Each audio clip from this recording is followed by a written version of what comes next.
donne et maintient la vie, au nom de Jésus-Christ qui apporte la lumière dans nos vies, au nom du Saint-Esprit qui donne la joie de nous réunir ici aujourd'hui pour ce temps de culte, que la grâce et la paix soient avec vous tous. Amen. Louez le Seigneur. Pour celles et ceux qui se sentent, je vous invite à vous lever.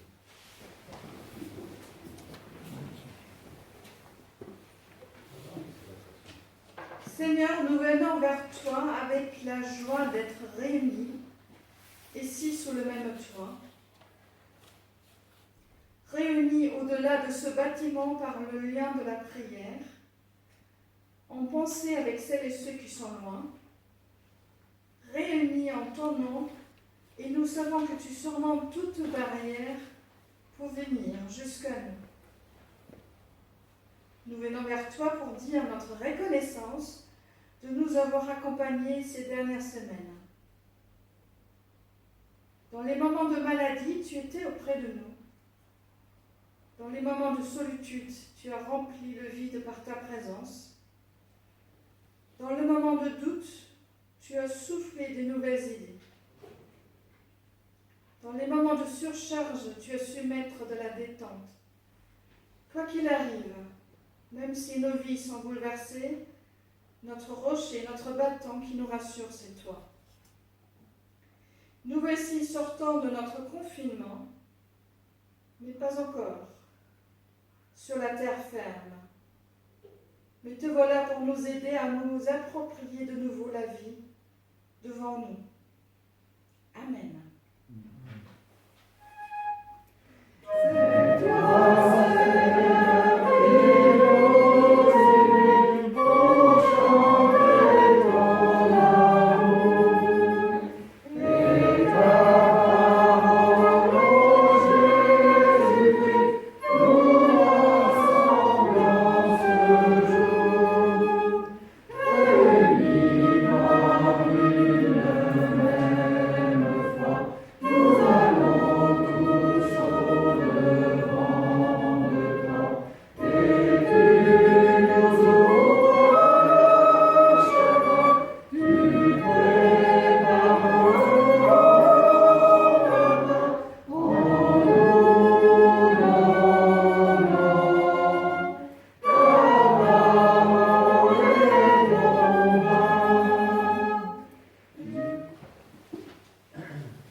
Nous refusons de croire que les catastrophes ou les souffrances de nos vies nous viennent de lui, mais nous savons qu'il se bat à nos côtés pour les surmonter. Nous croyons que son Fils est un exemple de la vie fragile et vulnérable de tout être humain, mais que Dieu nous délivre de la mort et du péché.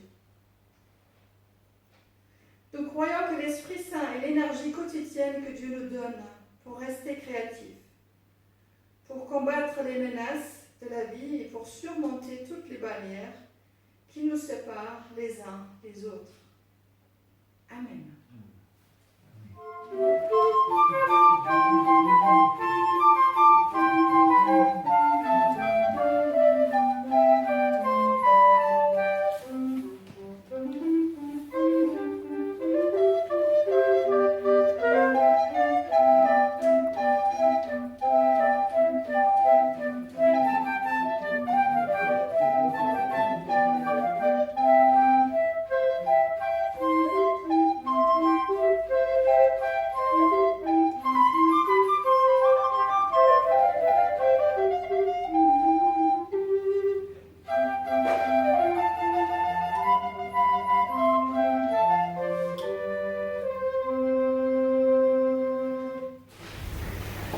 Alors, j'avais bien regardé quelles sont les lectures proposées pour aujourd'hui. Mais en même temps, j'avais envie, je me suis dit, c'est quand même pour nous un jour particulier. Après tous ces temps de mois de fermeture de ce temple, d'avoir ce moment. Donc j'avais plutôt cherché un texte circonstance. Et donc vous avez déjà compris à travers ce que je vous avais lu jusqu'à présent, que j'ai pensé à un moment de déconfinement de la famille de Noé. Et le moment. Et je ne peux pas vous lire tous ces chapitres maintenant, mais pour vous souvenir, donc, on est dans les premiers chapitres de la Bible. Dieu a créé le monde, a créé les êtres humains, et les problèmes commencent. Qu'il y a de la violence, qu'il y a de la méchanceté, et à un moment donné, en regardant ce qui se passe, Dieu ne peut plus. Et il s'est dit, s'ils continuent comme ça, ils vont se tuer les uns les autres. Et c'était pas la peine que j'avais créé tout ça. Et donc je vais prendre ce qui reste encore de famille paisible et agréable. Et il trouvait Noé et sa famille, c'était donc quelqu'un de bien. Et il va les sauver. C'est une histoire de sauvetage en fait. C'est pas une histoire de destruction, mais une histoire qui veut dire Dieu a sauvé Noé, sa famille, les animaux, devant la méchanceté des autres. Ils passent un certain temps, pendant qu'à l'extérieur, alors il y a la tempête et le déluge, confinés dans l'arche, et ils vont survivre en sorte. Après un certain temps, l'arche arrive sur une montagne, va s'arrêter, mais ça ne veut pas dire qu'on peut sortir tout de suite. Donc il ouvre la fenêtre doucement, il laisse s'envoler un corbeau qui revient, parce qu'il y a encore la mer partout. Et ça va-et-vient. Plus tard, il va envoyer une colombe qui revient avec un brin d'olivier, qui veut dire il y a de nouveau des arbres, mais on ne peut pas encore aller plus loin. Et une fois il envoie la colombe, elle ne revient plus. Ça veut dire qu'il y a une espèce. À ce moment-là, ils sortent toujours pas. Ils ouvrent cette fois-ci le toit. Donc ça veut dire, c'est un peu un signe pour dire, c'est le ciel qui jusque-là présent était menaçant par la pluie, ne l'est plus. On peut vivre sous le ciel ouvert, mais il n'y a pas encore la terre ferme pour sortir. Ça va encore prendre le temps que la terre sèche et qu'enfin ils vont pouvoir sortir. Et c'est à partir de là que je vais vous lire. Lecture du livre Genèse, chapitres 8 et 9. Noé bâtit un autel pour le Seigneur. Il prit de toutes les bêtes pures et de tous les oiseaux purs. Il offrit les holocaustes sur l'autel. Le Seigneur sentit une odeur agréable, et le Seigneur se dit: Je ne maudirai plus la terre à cause des humains, parce que le cœur des humains est disposé au mal depuis leur jeunesse. Et je ne frapperai plus tout ce qui vit comme je l'ai fait. Tant que la terre subsistera, les semailles, la moisson, le froid et la chaleur, l'été et l'hiver, le jour et la nuit ne cesseront pas. Dieu bénit Noé et ses fils, il leur dit: Soyez féconds, multipliez-vous et remplissez la terre. Vous inspirerez de la crainte et de la terreur à tout animal de la terre, à tout oiseau du ciel, à tout ce qui fourmille sur la terre et à tous les poissons de la mer. Ils vous ont été livrés. Tout ce qui fourmille et qui vit vous servira de nourriture. Comme les végétaux, je vous donne tout cela. Seulement, vous ne mangerez pas de chair avec sa vie, c'est-à-dire avec son sang. De plus, je réclamerai votre sang pour votre vie. Je le réclamerai à tout animal. Et je réclamerai à chaque être humain la vie de l'homme qui est son frère. Celui qui répand le sang de l'être humain, par l'être humain, son sang sera répandu. Car à l'image de Dieu, l'homme a été fait. Et vous, soyez féconds et multipliez-vous, peuplez la terre et multipliez-vous sur elle. Dieu dit encore à Noé et à ses fils avec lui: Quant à moi, j'établis mon alliance avec vous et avec votre descendance auprès de vous, avec tous les êtres vivants qui sont avec vous, tant les oiseaux que le bétail, et tous les animaux sauvages, avec tous ceux qui sont sortis de l'arche, avec tous les animaux sauvages.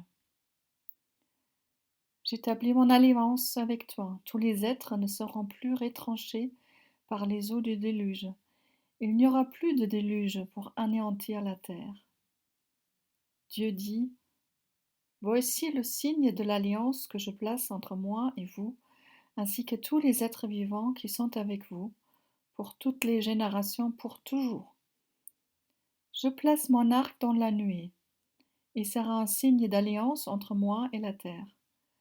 Quand j'aurai rassemblé des nuages au-dessus de la terre, l'arc apparaîtra dans la nuée. Et je me souviendrai de mon alliance entre moi et vous, ainsi que tous les êtres vivants, et les eaux ne se transformeront plus en déluge pour anéantir tous les êtres. L'arc sera dans la nuée. Je le regarderai pour me souvenir de l'alliance perpétuelle entre Dieu et tous les êtres vivants qui sont sur la terre. Dieu dit à Noé, tel est le signe de l'alliance que j'établis entre moi et tous ceux qui sont sur la terre. Et les fils de Noé qui sortirent de l'arche étaient Sem, Ham et Japhet. Ham fut le père de Canaan, et ces trois-là sont les fils de Noé. C'est à partir d'eux qu'on se dispersa sur toute la terre. Noé devint cultivateur. Il but du vin et s'envira et s'exposa nu à l'intérieur de sa tente.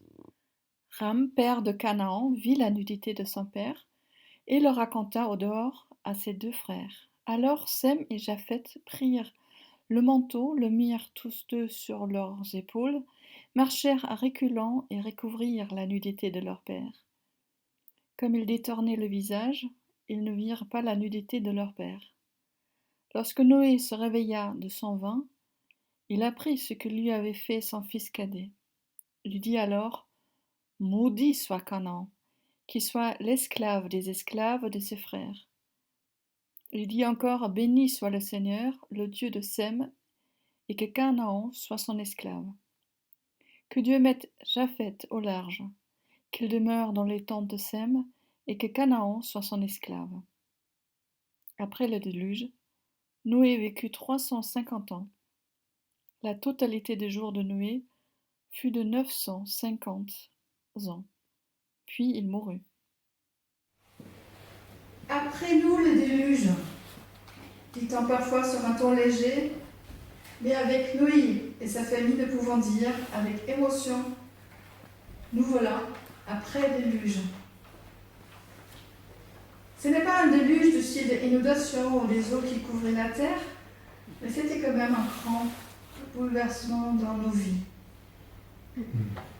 Personne de nous a construit son arche dans son jardin ou sur le toit de la maison, mais nos appartements, nos maisons, là où nous étions, c'était devenu un abri, c'était devenu l'arche qui nous a fait traverser ce temps de pandémie. Et comme Noé, nous commençons à explorer à nouveau le monde autour de nous. Lui, il avait commencé par ouvrir un peu la fenêtre, et puis je vous ai décrit qu'il est parti par étapes, que ça a pris du temps. Et nous expérimentons aussi, chacun à son rythme, cette première sortie, en allant faire de nouveau nos courses, rendre peut-être quelques visites, retourner au travail, et aujourd'hui en revenant au temple. Mais cette grande sortie, cette rentrée, garde un goût après déluge. Nous imaginions des retrouvailles joyeuses en tombant dans les bras des uns des autres, avec des grands sourires non masqués, avec une bouteille de vin ou une coupe de vin qui circule pour trinquer la fête de la vie. Mais il n'y a rien de cela. Nous voici derrière des masques, assis sur nos chaises, comme sur des poteaux de Koh-Lanta, avec l'interdiction de bouger et de se pencher vers son voisin. La sortie des confinements ne se fait pas si facilement que cela. Il y a un temps pour sortir et pour entendre alors ces paroles, des promesses qui nous sont aussi adressées à nous. Je ne maudиrai plus la terre à cause des humains, parce que le cœur des humains est disposé au mal depuis leur jeunesse. Je ne frapperai plus tout ce qui est vivant comme je l'ai fait. Tant que la terre subsistera, les semeils, la moisson, le froid, la chaleur, l'été, l'hiver, le jour et la nuit ne cesseront pas.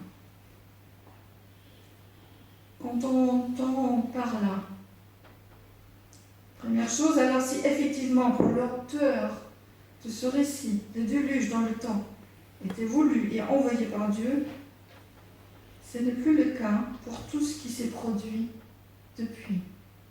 Et ça, c'est un message bien important qui arrive jusqu'à nous aujourd'hui. Dieu ne se sert pas des catastrophes pour punir, ou pour enseigner, ou pour imposer quelque chose. L'auteur insiste sur ce point par 2 fois pour que cela se sache une fois pour toutes. Dieu ne punit pas. Dieu ne fait pas de mal, même pas dans le but éducatif. Et malheureusement, l'être humain a du mal à l'entendre. Encore de nos jours, nous cherchons des explications mystiques dans ce qui nous arrive. Et très vite, au début de la pandémie, circulait une petite vidéo où on entendait un Dieu envoyer le virus Covid comme s'il envoyait un petit-fils. En écoutant le dialogue entre Dieu et le virus, on entendait ce message. Le virus est là pour raisonner, pour faire comprendre quelque chose à l'humanité. Un vidéo qui a connu un certain succès, et qui a connu un certain succès surtout dans le monde chrétien. En se disant, mais bien sûr, il a envoyé son fils pour nous sauver. On l'a lu il n'y a pas très longtemps dans l'évangile de Jean. Il va bien aussi avoir envoyé ce virus pour nous sauver. Eh bien non, c'est faux. Nous avons cette promesse que Dieu fait alliance avec tout ce qui vit et qu'il ne souhaite détruire rien ni personne. Les explications, il faut les chercher ailleurs. Mais ce que nous pouvons lire dans ce passage biblique où Dieu fait alliance, cela veut dire qu'il s'engage auprès de nous. Et voilà le deuxième aspect. Souvenons-nous ce qui a déclenché le déluge. Dieu voyait la méchanceté entre les êtres humains et la menace qu'ils représentaient les uns les autres et il voulait protéger Noé, c'est vrai. Parce qu'il pensait en moins de lui, c'est quelqu'un de bien. Après le déluge, il se rend compte, il va se dire, en vérité, il n'y a pas les méchants d'un côté et les agneaux innocents paisibles de l'autre. Mais chacun de nous porte en lui cette capacité de faire mal à l'autrui, c'est humain. Je vous invite alors à lire dans cette narration, ce qui nous est présenté comme un conte de fées, comme un mythe, une analyse philosophique et sociologique sur la capacité d'agressivité de l'être humain. L'auteur de ces lignes ose même aller dire que Dieu reconnaît d'avoir ces pulsations destructrices au fond de lui. Logique, puisque l'être humain est créé à l'image de Dieu. Il doit y avoir quelque chose de destructif en Dieu déjà. Une chose incroyable, Dieu invente un moyen pour maîtriser sa propre agressivité. Et la prochaine fois qu'il voudra dévaster toute la terre et ses habitants, l'arc-en-ciel va clignoter, elle va rappeler et va dire stop, tu as promis à ne plus jamais détruire. Alors, je ne crois pas qu'on trouve ailleurs une histoire où on raconte qu'un Dieu, dans d'autres cultures, dans d'autres religions, qu'un Dieu réfléchit comment se maîtriser lui-même. Mais en tout cas, c'est un message pour celles et ceux qui sont créés à son image, d'apprendre à se maîtriser également. Après le déluge, nous devons vivre pour toujours, portant en nous ce potentiel destructeur, que nous constituons une menace potentielle pour les autres. C'est regrettable, mais c'est ainsi. Et nous avons donc de notre côté un Créateur qui nous encourage à trouver les moyens de maîtriser, de gérer les dangers, de retrouver en tant que possible le goût de la vie. le goût de la vie. Noé a essayé de le retrouver en prenant un verre, ou deux, ou plus encore.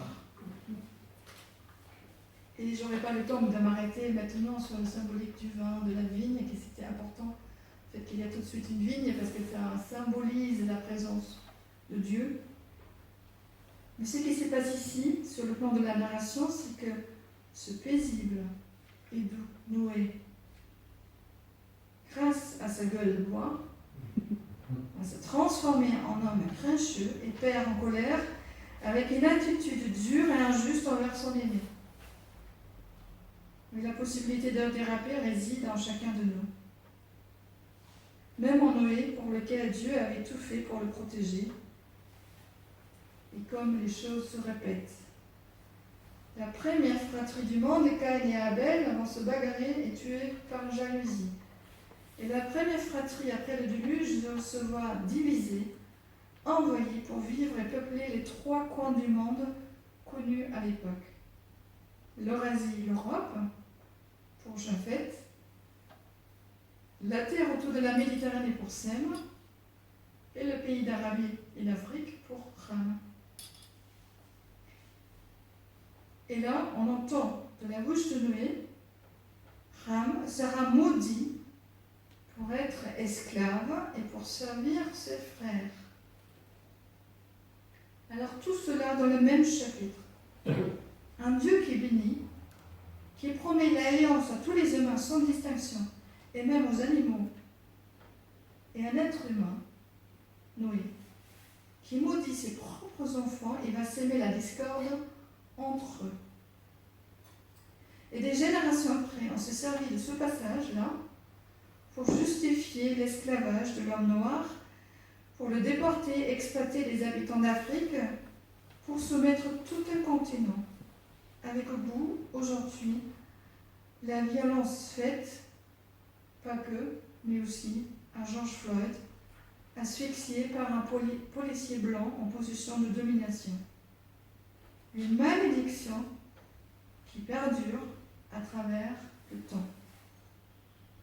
Et désespérément clignote au-dessus de nous un arc-en-ciel de toutes les couleurs et qui nous rappelle Dieu veut la vie et le bonheur pour tout ce qui vit dans toute sa diversité. Dieu bénit et l'homme, par moments, maudit. S'il y a alors du mal, ce n'est pas Dieu qui l'envoie, car l'homme est toujours une menace pour son prochain. Nous ici présents, aujourd'hui, nous respectons les gestes barrières, nous gardons nos masques, nous gardons nos distances, pour ne pas faire du mal les uns aux autres. Le vrai problème de l'humanité n'est pas le virus. Le vrai problème, nous rappelle le livre de la Genèse, c'est que le cœur des humains est disposé au mal depuis leur jeunesse. Et à travers tout ce temps-là, à travers des milliers d'années, nous n'avons pas trouvé de remède et pas de vaccin contre cette agressivité qui repose en nous et qui peut provoquer du racisme de toutes sortes. Pas de remède facile contre toutes sortes de discriminations, en raison de la couleur de la peau, du sexe, de l'orientation sexuelle, de sa conviction religieuse ou toute autre chose qui peut nous différencier. Non, il n'y aura pas de déluge pour effacer le racisme. Il n'y aura pas de pilule à avaler contre la discrimination. Des gouttes, non, il n'y aura pas des gouttes à mettre dans l'eau potable. Mais il y a une seule chose à faire et à refaire de génération à une autre, c'est apprendre à maîtriser, à gérer cette agressivité qui habite au fond de nous. Apprendre à nous bénir au lieu de nous maudire. Nous sommes Église, un lieu pour apprendre à vivre ensemble dans le respect de tout ce qui vit, comme Dieu donne l'exemple. C'est un lieu alors pour apprendre à maîtriser cette envie de faire du mal à l'autrui. C'est ici que nous sommes encouragés par une parole qui nous dit l'amour de Dieu pour chacune de nous sans distinction. C'est ici que nous essayons et tentons d'être une famille de frères et sœurs au nom du Christ, de partager nos charismes, de nous parler ouvertement, de discuter pour trouver des solutions, même si c'est parfois difficile d'entendre d'autres opinions sans les condamner. Mais l'arc-en-ciel brille au-dessus de nous pour nous rappeler la fidélité, la patience de Dieu envers nous, même en cas d'échec. Et ce sera notre encouragement et notre appel. Aimez et respectez-vous les uns les autres. Sortez de vos arches, sortez de vos abris, osez la vie sur cette terre, avec toutes ses difficultés, mais sous la bénédiction de Dieu. Ne comptez pas sur lui pour détruire. En revanche, lui compte sur nous pour construire une société où on le respecte la vie. Amen.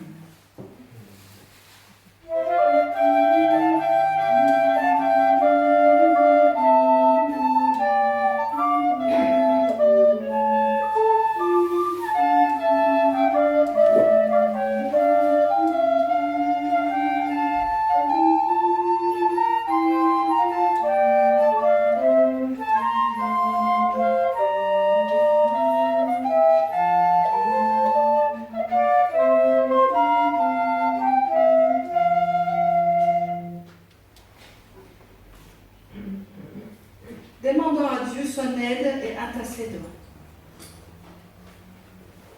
Aide-nous à chercher ta volonté pour vivre selon tes voies. Aide-nous à faire le pas de plus pour accueillir l'étranger. À partager ce que tu nous donnes avec ceux qui manquent d'amour, de présence, de nourriture, de toit, de vêtements. Apprends-nous des chemins nouveaux pour ne pas nous conformer aux œuvres de ce monde, mais aide-nous à chercher les œuvres inspirées par toi. Nous intercédons pour ceux qui ont perdu un être cher sans pouvoir l'accompagner. Viens consoler, Seigneur. Pour ceux qui sont dans la peur de l'avenir, pour eux-mêmes, leurs enfants, leurs petits-enfants, viens apaiser, Seigneur. Nous te prions pour ceux qui se sentent rejetés, mal aimés, abandonnés. Esprit, souffle sur eux. Pour tous ceux qui se retrouvent sans travail ou en perte de revenus, viens habiter leur lendemain, donne-leur une espérance. Enfin, nous te confions tous ceux qui sont sur le terrain de la lutte contre la maladie, contre les injustices, accorde-leur du repos et bénis-les. Bénis-nous tous, Seigneur. Ensemble, nous te disons tel que ton Fils nous l'a enseigné. Notre Père, qui es aux cieux, que ton nom soit sanctifié, que ton règne vienne, que ta volonté soit faite sur la terre comme au ciel. Donne-nous aujourd'hui notre pain de ce jour. Pardonne-nous nos offenses, comme nous pardonnons aussi à ceux qui nous ont offensés. Ne nous laisse pas entrer en tentation, mais délivre-nous du mal, car c'est à toi qu'appartiennent le règne, la puissance et la gloire, au siècle des siècles. Amen. Je vous invite à partir sous la bénédiction, dont nous avons tellement besoin. Je vous invite à vous lever.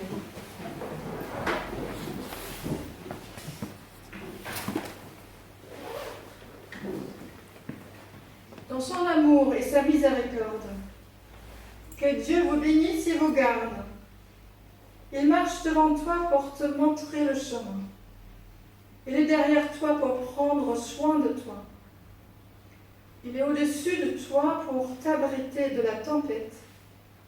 Il est au-dessus de toi pour te rattraper si tu tombes.